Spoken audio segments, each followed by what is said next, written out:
largely untold story begins with the eruption of Mount Vesuvius in 79 AD. New opportunities arise from this world historical catastrophe that destroyed Pompeii. Volcanic risk management, fertile earth and architectural innovations benefit future generations.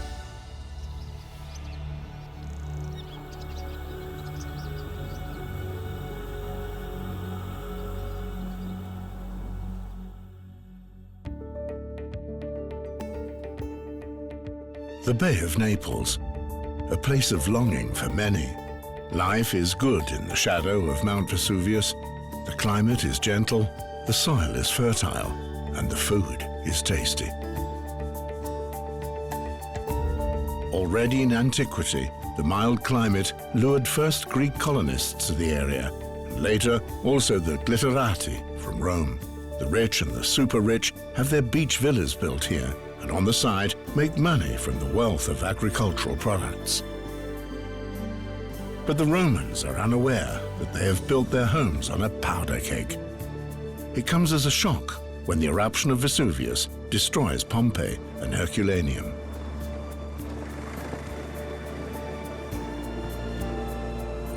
Ercilia D'Ambrosio, an archaeologist, sets out to explore for us the question of what happened after the catastrophe. The history of this deadly eruption has been explored. Eyewitness reports are available. Less is known, however, about the later fate of this region.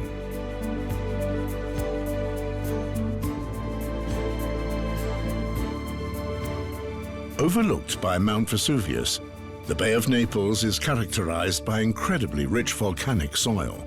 And yet, the volcano is also the greatest enemy of the people who live here. For some 2,000 years, the volcano had lain dormant. Nothing had happened within the living memory of anyone. So the sudden eruption in 79 AD was probably all the more dramatic for the local population of the bay.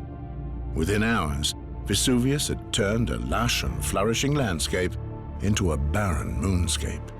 Pompeii was completely buried under its ash. It is this sudden death that lies behind Pompeii's eternal fascination. Why is Pompeii still so present in our collective memory? How did Pompeii become the focus of such fascination? And why do millions of people visit the city even today, so many years after its destruction and rediscovery? Could it have to do with the fact that this city offers a snapshot of the past?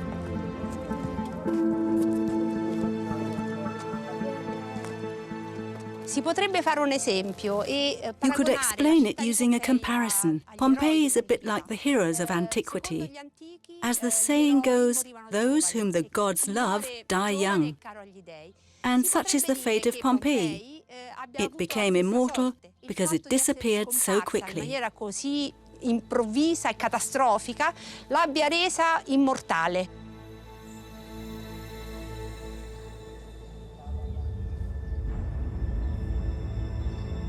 The eruption in 79 AD lasted for several hours. Pliny the Younger's written accounts describe the fear and helplessness of the residents in vivid words.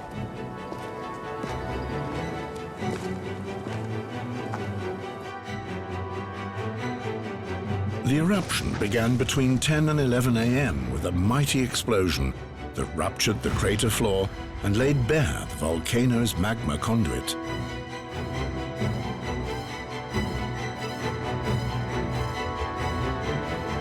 The volcano hurled rocks into the air. Later, clouds of gas suffocated many residents of Pompeii, Herculaneum, and the entire region.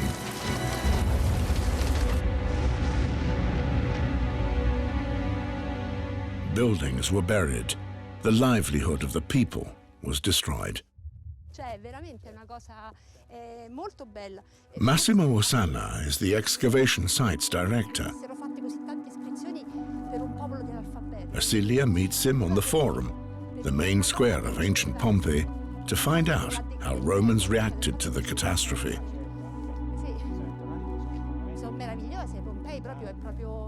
This spot was completely buried during the eruption of 79 AD, just like the rest of the city.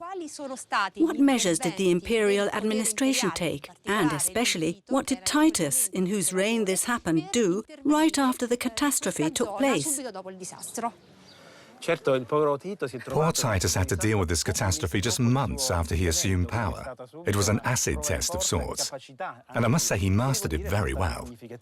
He appointed a commission, Restituende Campaniae, which immediately set out to get a picture of the situation on site. The commission returned with the bad news that Pompeii and Herculaneum had been completely buried and couldn't be rebuilt. But the measure that the Commission undertakes probably relates to the public spaces, especially this forum. During excavations in the 19th century, it was found all but completely plundered. There was no marble left that adorned the buildings, no bronze statues. All that remained were foundations, plinths without their marble panels and without their statues. It's obvious that the Commission got involved here because this was a public space. They salvaged what could be salvaged and removed what they could. The bronzes to melt them down, the marble to repurpose it. Public property was thus recycled.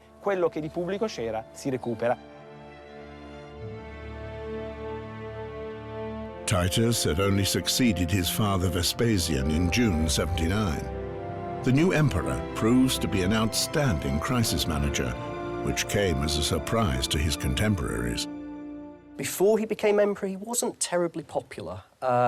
So he was known for his cruelty, his capriciousness. He was a bit of a charlatan, a bit of a lad. And one thing that people thought when they talked about Titus was he had an affair with a Jewish princess called Berenice.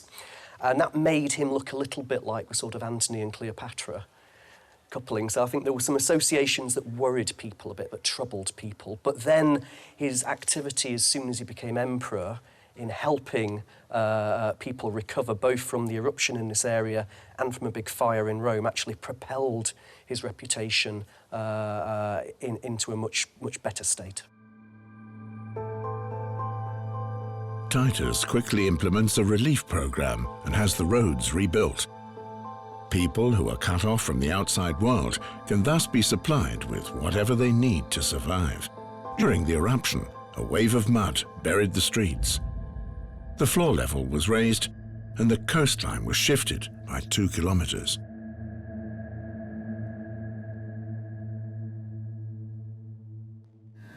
Infrastructure reconstruction is Titus's top priority. Just how elaborate this work is can be seen when replicating a Roman road. All around Mount Vesuvius, the emperor's curators try to dig out the old roads or build new ones. According to accounts by Sueton, the Roman historian, Titus not only proved to be an effective statesman, but also supported his subjects like a loving father. He had very close ties to the Vesuvius region. The Imperial family owned country estates here, in which they spent the summer months. To personally comfort the survivors and keep up to date the progress of implemented measures, Titus visited the area just months after the eruption. He even made available own assets to ensure quick relief. His was the biggest private donation ever made during the Roman Empire's long history. The Roman state provides both manpower and logistics, and its army functions like a well-oiled machine, even outside of wartime contexts. They were superbly organized. They don't start at one point and end at another. There were countless construction sites. At each one, a small part was reconstructed, and in the end it all came together. This accelerated the work. The Romans thus were able to build a major road in a short space of time, in months, or perhaps a few years.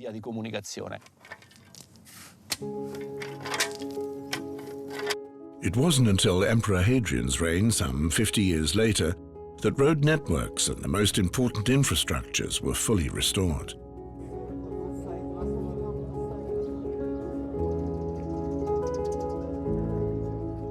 In the wake of the eruption, the region becomes a lawless zone. The imperial administration endeavors to counteract this quickly. Especially ownership status needs to be clarified. It's important for residents to know where their property ends and their neighbours begins. All those boundaries had gone, right? Because in Pompeii, you have sort of 6 meters of ash and lapilli. In Herculaneum, 20 meters of mud and volcanic debris. You don't know which bit of land is owned by who anymore. So one thing that Titus and his envoys did was they started to reallocate bits of land, and as soon as people know which bit of land is theirs, you can start rebuilding, you can start farming, start using the soil again.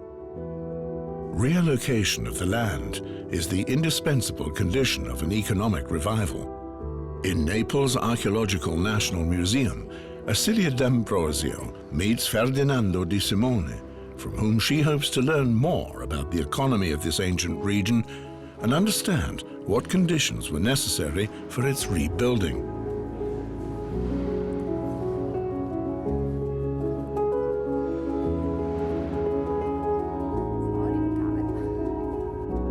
They meet in front of the famous Bacchus fresco from the Casa del Centenario. It establishes a direct link between Bacchus, the Roman god of wine, and Mount Vesuvius. Wine production was Pompeii's main business. And just as it is today, back then it too was difficult to predict the quality of the vintage and difficult to control nature. Up until a few decades ago, patron saints were invoked. In antiquity, one relied on deities.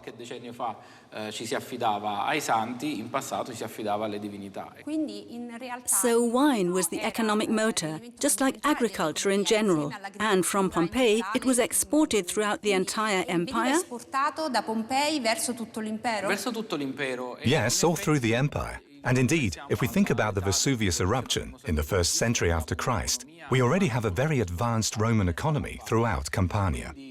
For the whole area surrounding the volcano, it was easy to import cereals and oil from other regions while staying focused on wine production. Keep in mind, and the sources describe this, that 2/3 of Vesuvius was covered by vineyards. Indeed, wine from Campania was very well known and easily traded anywhere.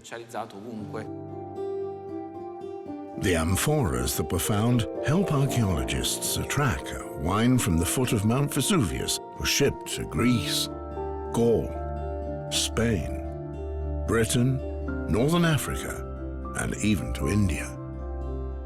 That Titus invested so much money and manpower in the region's reconstruction is mainly down to the excellent wine that was produced here. Pliny the Elder waxed lyrical about the happy land whose liquid product is famous everywhere and makes everyone merry. All self-respecting Romans drank wine. The elite and the poor alike would drink wine. Wine was produced all across Italy and indeed across the empire. It is a big focus of the sort of the dinner time experience of sitting down, drinking wine, having conversation, telling stories. You know, wine and the things that you drink wine out of and the stories that you tell about wine are fundamental to Roman social life. Romans would typically produce what we think of as fortified wine. So, you know, very strong wine. It's a bit like port, maybe. And they'd water it down. So if you're a sensible Roman, you'd water your wine down.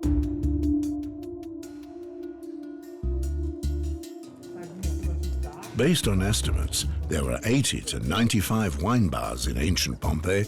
With a population of just 10 to 12,000 people, that comes out to 1 bar per 125 residents. Taverns in ancient times were also fast food restaurants. Containers with food were embedded in the counter so that customers who were in a hurry could be served their meal quickly. The importance of the wine business is also reflected in the Villa of the Mysteries, located outside of the city walls. Built in the 1st century BC, it is one of Pompeii's biggest villa complexes and encompasses some 90 rooms. Richly adorned with frescoes, it mirrors the wealth of its owners, Romans who owned an army of slaves to run the villa.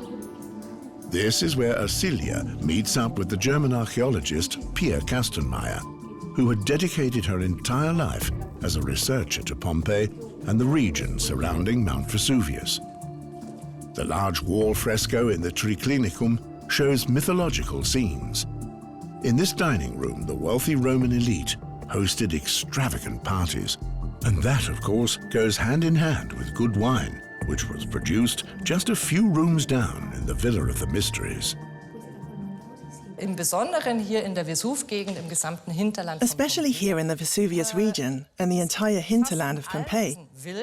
Practically all of the villas or country estates were part production site and part resident, with rooms for the owners that were beautiful and luxurious. Die meistens für den Besitzer vielleicht der Villa hergerichtet waren. Slaves, staff and peasants, also those who lived on their own, worked in the wine-producing part of the estate. The lavishly adorned villa section is particularly beautiful here in the Villa of the Mysteries. Ganz besonders schön.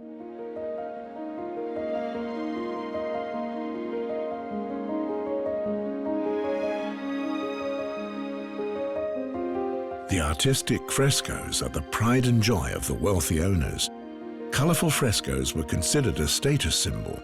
White walls, on the other hand, were seen as a sign of poverty in ancient Roman times.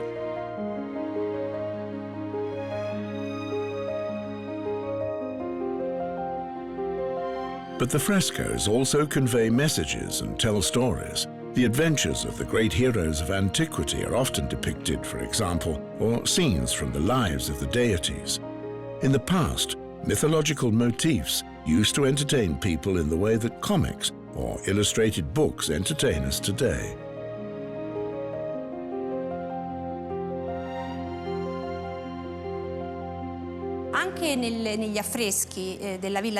The frescoes in the Villa of the Mysteries also point to the importance of the cult of Dionysus and wine production.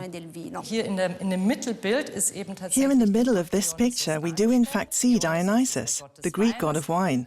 Obviously, he was one of the most important deities in the Vesuvian region. Bedeutenden Götter eben wegen genau der. And even in the smaller Villae Rusticae, which are not that luxurious, you often find frescoes depicting Dionysus. Gibt's oft Fresken von Dionysos. And they are usually found exactly in those rooms where the transformation from grapes to grape must took place. So their purpose was to watch over the winemaking process. Transformiert wird, also als Beschützer tatsächlich der Weinproduktion.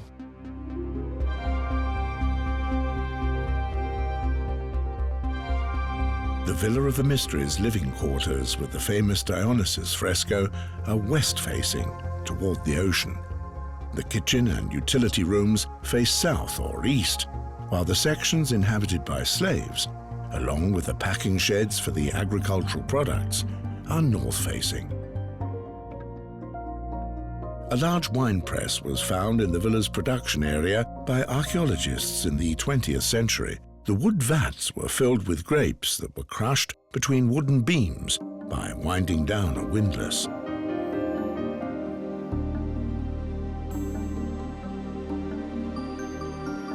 The juice flowed first into the large basin and from there, via channels, into the large characteristic terracotta vessels, the so-called doglia. They were embedded in the ground to prevent temperature fluctuations, thus giving the wine ideal conditions to mature.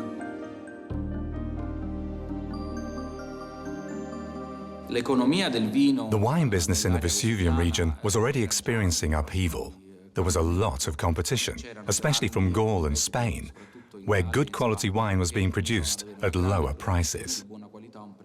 The eruption in 79 AD completely destroyed this economic system. The town's destruction was akin to the destruction of the brain that coordinates production and sales. Wine growing generally took place outside of city walls, but some wines were found within the city, for example, near the amphitheatre. The soil was very fertile due to its volcanic origin and proximity to the Sarno River, which irrigates the plain of Pompeii. Evidence of the ancient roots can still be established in the soil today. Romans, however, drank wine that was altogether different from today's. What tasted good to the Roman palate was fundamentally different from what we like to eat. Romans not only appreciated the different grape varieties, but also produced wines to suit various occasions. There were light wines, bold wines, young wines, and those that could be aged for up to 15 years. And even some cheap wines for slaves that were produced from various grape varieties soaked in water. They provided calories and fortified them, but didn't taste like wine. In this case, we produced mulsum. Mulsum is an aperitif wine made of must and honey. 4 parts of must to 1 part of honey. In a sealed container, it's allowed to ferment for 1 month. After that, it can be drunk. Let's see how it turned out.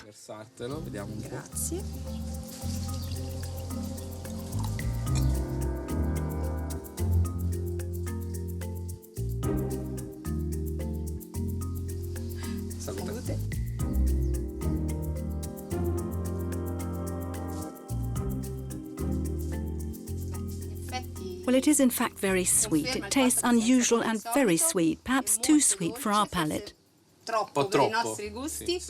The alcohol also comes through. I can understand why the Romans liked it.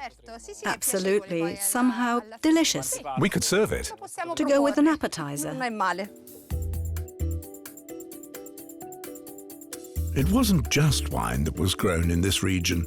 Other agricultural products that brought wealth to the area, both before and after the catastrophe, included fruit, cereals and olive oil. Finds from the Pompeian excavations show that the volcano not only destroyed life, but at the same time also gave life by making the soil so fertile. These organic finds are collected in a laboratory of applied studies in Pompeii. This is where Ercilia meets Antonio Stampone. What's special about these finds is that they tell a story about what daily life was like 2,000 years ago. We marvel at the ancient city, the frescoes in the houses, but it's also interesting to see what the people actually produced, what they ate. And this hasn't changed compared to today. Exactly. Real insights into daily life. 2,000 years ago, we have figs. And we have dates, which were, of course, imported. They weren't produced locally. This helps us to understand the trade relationships with other countries. Sure, but also the city's wealth. Yes, we have almonds, wheat, spelt, horse beans, and plums. So there was wealth just like there is today. Nothing has changed. The Sarno River plain is very fertile. And this is another fruit that is typical for the region, a pomegranate. And here we have the famous garum, the fish sauce that Romans were so crazy about. It was made exclusively from fatty Mediterranean fishes, anchovies, mackerel, and sardines. They're sun-dried and eventually turn into pulp. Romans were used to bold flavors that were used to cover up other tastes because they didn't have food conservation methods, other than preserving it in salt or honey. That food goes off cannot be avoided. And this, shall we say, is a more evolved garum, the famous anchovy seasoning sauce from Cetara. It also has a very strong taste from the liquid that anchovies secrete when they're cured in salt. It's also a culinary highlight of Campania, and it's still popular today. The smell is rather extreme, but we know that it's a delicacy of Campanian cuisine. Actually, it's treasured across the globe, even though the smell is, well, a bit extreme. It's a bit extreme. The typical organic finds that are being analysed in this lab have also raised an important question. Is the eruption date that we have been working with for hundreds of years, in fact, correct? In a letter, Pliny writes, "The catastrophe took place on the 24th of August, but why have excavators found chestnuts, pomegranates, and other autumn fruits?" During the most recent excavations in Pompeii, archaeologists made a spectacular find that could answer this question once and for all. In 2018, a house that had just been renovated when disaster struck was laid bare. The inscription had likely been added to it just days before the catastrophe. It brought to light something quite extraordinary. This inscription was probably added by a slave or family member who lived in this house. It was meant as a reminder or memo and reveals something remarkable, namely a date, 16K Nov. In other words, 16 days before the calends of November. It continues, in Oliaria Proma Sumserunt, and then breaks off. So something was either removed from or taken to the warehouse. We'll never know what. But what interests us is when, because this happened on the 17th of October. In other words, many, many weeks after the 24th of August, the eruption date that we use. During the eruption, ash and rocks rained down to the south in the direction of the ocean. They buried Pompeii and Herculaneum, and the rock masses shifted the coastline. People and nature north of the volcano, on the other hand, were largely spared. Here a new beginning could very quickly be initiated.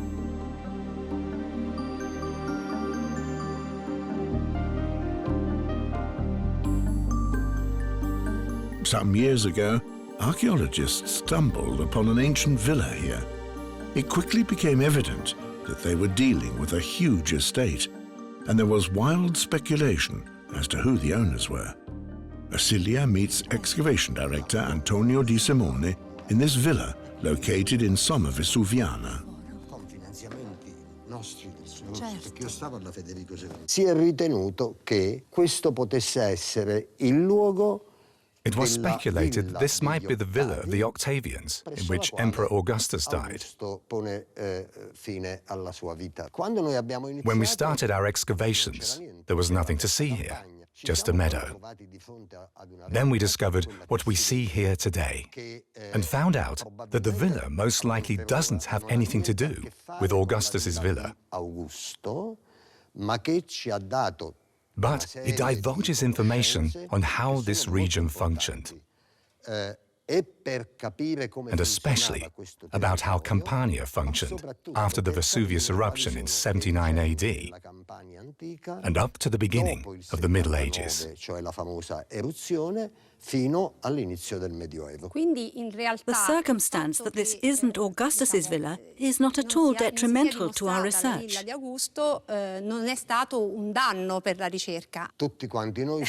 Well, we would have been delighted to find Augustus's villa. What we see here, however, is a building from the middle of the 2nd century AD.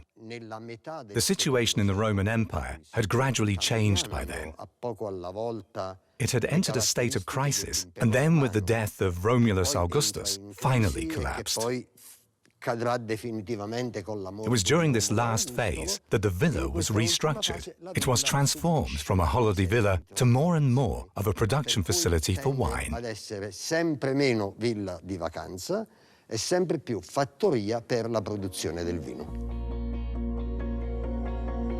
In the 2nd century AD, wine was produced in Somma Vesuviana on an industrial scale. This villa proves, a few centuries after the catastrophe, that the economy and the soil in the vicinity of Mount Vesuvius had recovered. The archaeological finds suggest that 100,000 litres of wine flowed from the press annually. It was delivered to the embedded dolia for maturation via a sophisticated system of channels. Dionysus watches over the wine production in Somma Vesuviana as well. Statues and frescoes attest to the fact that this region's economic wealth also continued to be used in support of the arts. Obviously, thus far, only part of the building, which was surely much larger, has been unearthed. The building could have had up to 20,000 square meters of floor space. The size is not surprising, either for villas prior to or after the eruption. So far, we have uncovered 2,500 square meters. So barely 1/10 of the total presumed size. Imperial intervention is another explanation for the size and success of this wine estate. To help the struggling wine-growing business in Campania, Emperor Domitian issued a decree that made life more difficult for wine producers from Gaul and Spain.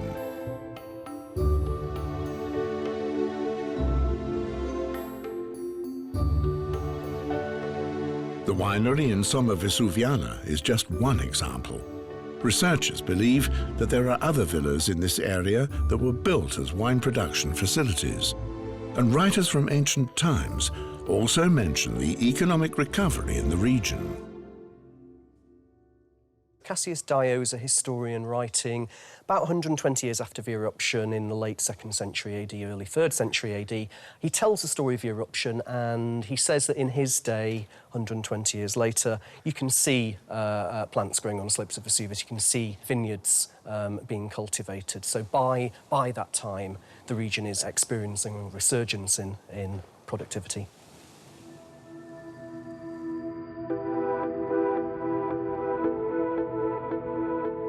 Paradoxically, Mount Vesuvius itself plays a part in this economic upswing.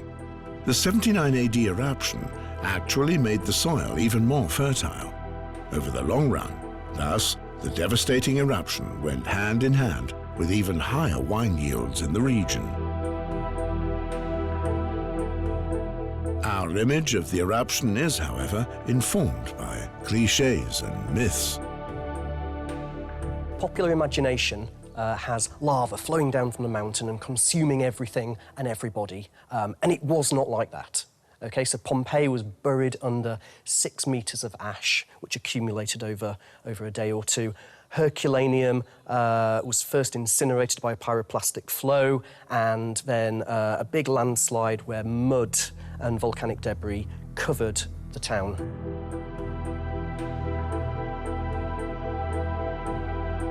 To understand what actually happened and how dangerous the volcano was and is, Acilia meets with volcanologist Mauro De Vito on top of the volcano.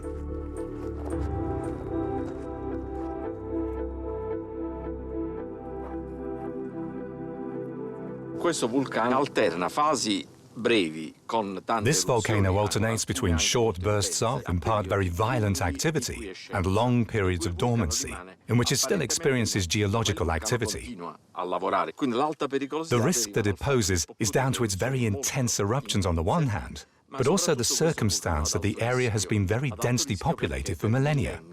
And events like the Pompeii eruption have occurred multiple times. Storie tipo quella di Pompeii. As for the devastating eruption of 79 AD, what order of magnitude are we talking about in terms of this eruption's danger and destruction? Sì. Allora, mi fa piacere in questa... To answer this, I'd like to quote from a letter written by Pliny the Younger, who chronicled the eruption from a distance of 40 kilometers at Capo Miseno. He describes a huge cloud above the volcano, a so-called Pleian column, that rose 30 kilometers high. This expanding cloud is driven by wind. Pumice and ash rains down from it and blankets an area thousands of square kilometers wide, to devastating effect. Ma la parte più pericolosa è quella che avviene durante l'innalzamento della colonna. But the most dangerous part is when the cloud rises. An unstable cloud can collapse into itself and cause pyroclastic streams. These are composed of parts of this cloud, gases, and glowing hot particles that hurtle down the volcano's slopes with the speed of a hurricane. So you have high speed, high temperatures, high energy. We call this dynamic pressure. quasi impossibile. And it's all but impossible to survive La parte that. più pericolosa di queste eruzioni. It's the most dangerous part of these eruptions, coupled with the ruptures that occur after the volcano has emptied its magma chamber. Lo svuotamento del Water can seep into the system through these ruptures. And this water doesn't cool the magma. Instead, it increases its explosiveness. L'acqua non raffredda il magma, ma ne aumenta l'esplosività. If no evacuation plan is in place, there's virtually no escaping an eruption like the one that occurred in 79 AD, and the Romans obviously didn't have one. Ma non solo i Romani. It wasn't just the Romans who didn't have one. There was no evacuation plan in 1631 either, when an eruption killed at least 5,000 people. This might have been the point at which it was decided to monitor the volcano. Questo vulcano.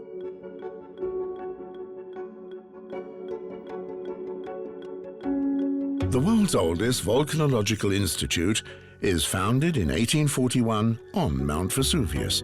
The Neapolitan King Ferdinand II wants his subjects to have the protection that ancient residents of the region weren't afforded.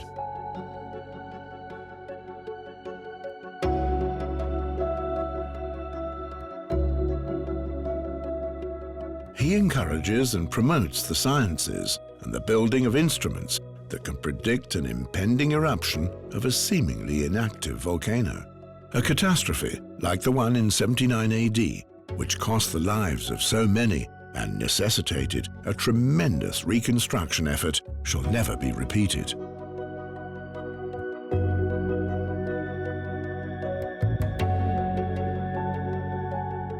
Mechanical instruments that measure Earth movement laid the cornerstone for modern seismography.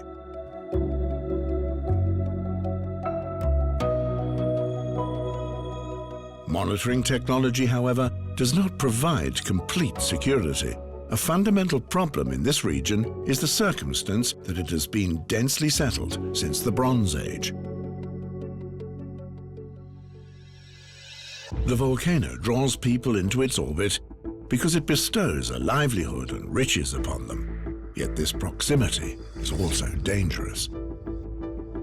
Mount Vesuvius is not the only element of uncertainty in this region. The island of Ischia also has a volcano, and almost half of Naples was built into the crater of a supervolcano, the Phlegrean Fields.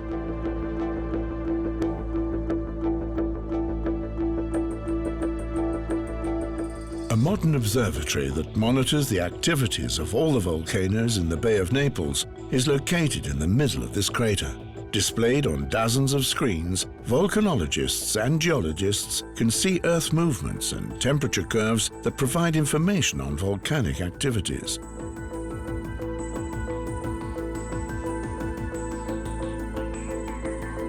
Nowadays, an eruption can be predicted about 1 month in advance.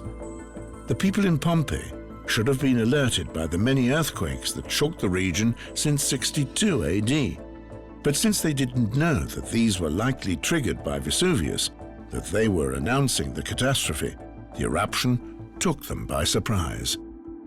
Some people must have managed to escape in directions that were safe.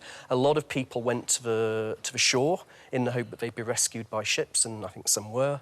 Many weren't. A lot of people lost their lives. A lot of people suffocated with all the ash that was falling down. Pliny the Younger, who writes about the eruption, tells us about his uncle, Pliny the Elder, who was commanding a fleet that had been sent down, presumably by the Emperor Titus, to perform a rescue operation. Pliny's activity in this area is another bit of evidence of Titus intervening quickly. The landscape along the Bay of Naples is marked by its volcanic origin. Lakes that fill what used to be craters, hills that are actually crater rims. Thus, it's not surprising that people in antiquity believed the entrance to the underworld was located here. They imagined that giants dwelled in the craters and that sulfur-containing fumes sent the oracle priests into prophetic trances. The Romans sensed that the Bay of Naples was a dangerous place to live.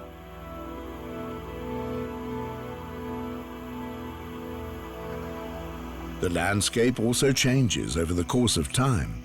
Today, Vesuvius has two peaks. Prior to the eruption in 79 AD, there was just one.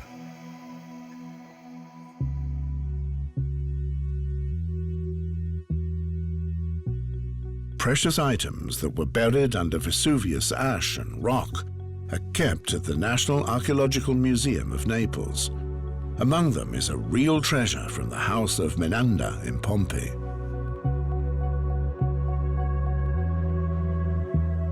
A 115-piece silver service with a total weight of 24 kilograms.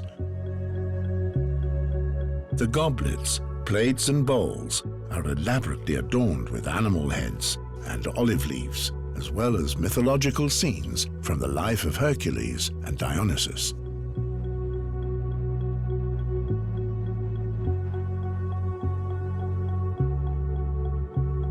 Wealthy Roman patricians with excellent connections to the Imperial dynasty owned the house.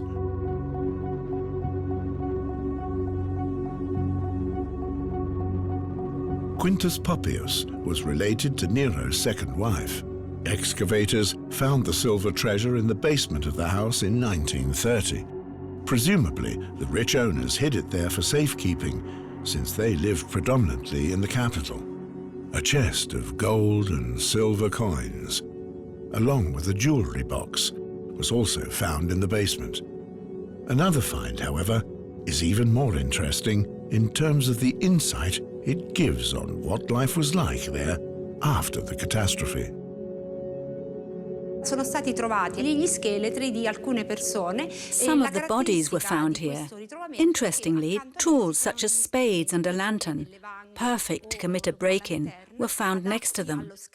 We can assume that immediately after the eruption, they returned to burgle a home.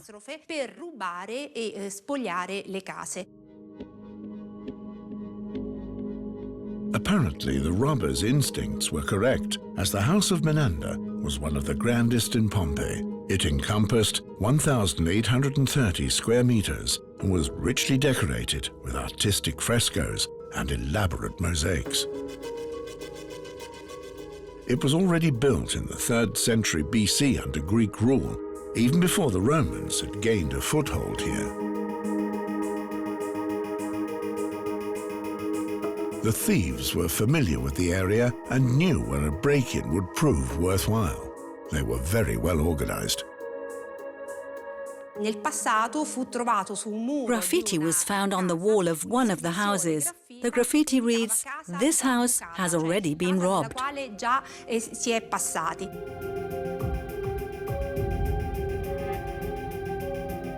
After the eruption buried them, theft and looting in the houses on the Vesuvian plain became more widespread. Looters took what they could from villas and towns that had been abandoned by the civil authorities. The grand homes of Pompeii were their main target. The house of Menander, for example, took up an entire block. It was obvious that their efforts would be rewarded here. Thieves weren't just after gold and silver. They also kept an eye open for valuable statues, frescoes, and marble pillars.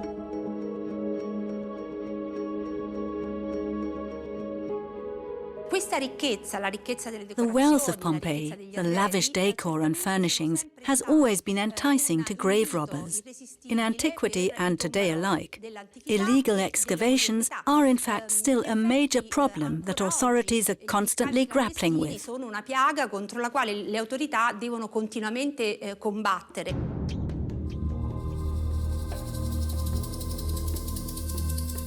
The authorities have set up a special unit to combat these illicit excavations, of which there are particularly many in the Vesuvius region.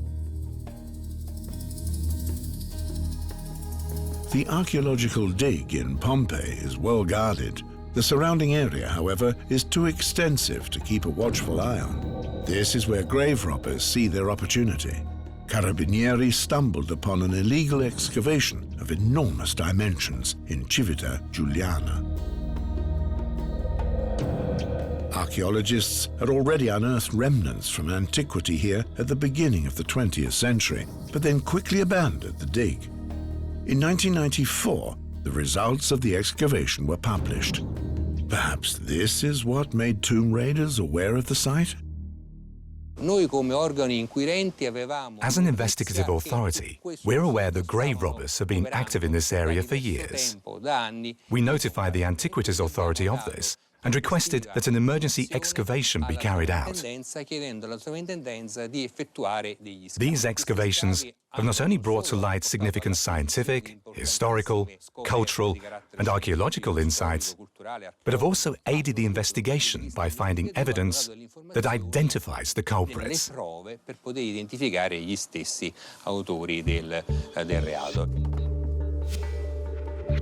Investigators don't know what the tomb raiders took in Civita Giuliana. The colourful fractured edges suggest that the walls have been graced with frescoes. It stands to reason that the villa was also furnished. Things that can't be turned into money are often just destroyed through amateurish excavation methods. To prevent the worst, investigators call in the support of professional archaeologists. They find the family altar from the time of the volcanic eruption, as well as a grave from the following century.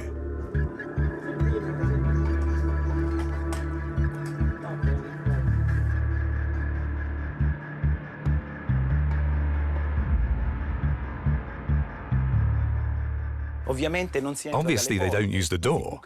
They drill holes through walls to get from one room to the next. And in the process, they destroy archaeological artifacts. Fortunately, a tunnel they dug only crossed the stable on one side.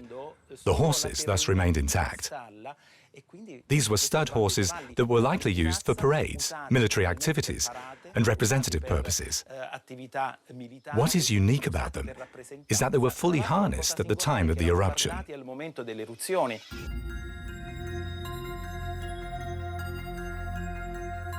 Were these horses to be used to flee, to help the owners salvage their belongings in a wagon?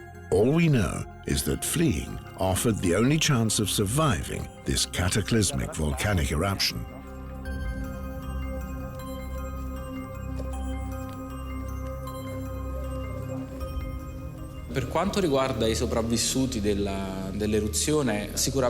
Obviously, efforts were made to save as many people as possible, and they were probably taken to Naples, where there was a quarter called Ercolanese. This suggests that they were settled there. Inscriptions also reveal that further survivors were relocated to other provinces in Italy.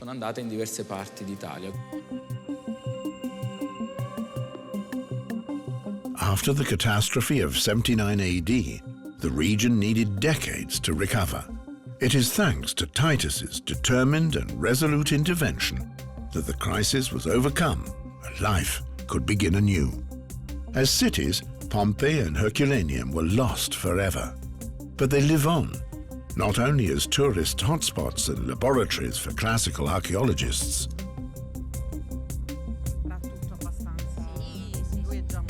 Gabriella Cianciolo, an architectural historian, has dedicated her research to Pompeii's afterlife in our modern cities. Acilia is interested in hearing from her where we encounter Pompeii in our daily life today. Pompeii is everywhere, not just here in Naples because we're close to Pompeii, but in all of Europe. We encounter it in various forms, from porcelain all the way to urban planning. This, for example, is a building that we would never associate with Pompeii. The cast iron architecture is something we associate with the modern age, rather than with Pompeii. Yet Pompeii also lies concealed within these forms. In what respect? The architects of the 19th century, who now had new materials such as iron and cast iron at their disposal, found a wonderful model in Pompeian frescoes. These fine, airy and filigree forms are reminiscent of Pompeian paintings.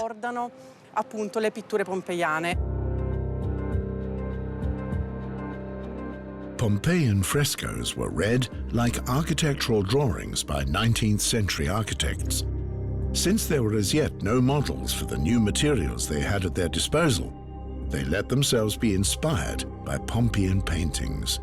They transformed into real architecture what was conceived in ancient times as a figment of the imagination. Buildings made of iron help shape many modern cityscapes across the globe. 19th century buildings such as libraries, markets, like these here, a type of concert pavilion, became a successful model of architecture in France, Denmark, England and Italy. Diventa un modello di riferimento di grande successo. Quindi a secoli di distanza dalla fine di Pompei si dà forma. Thus, centuries after the end of Pompeii, the fantastic architecture depicted in its frescoes, which found no practical implementation in ancient times and was only considered as decoration, became reality. Ma che in realtà adesso prendono forma. Gottfried Semper says the murals of Pompeii show that Romans built with iron and wood. In his opinion, these mural paintings were in fact real architectural models.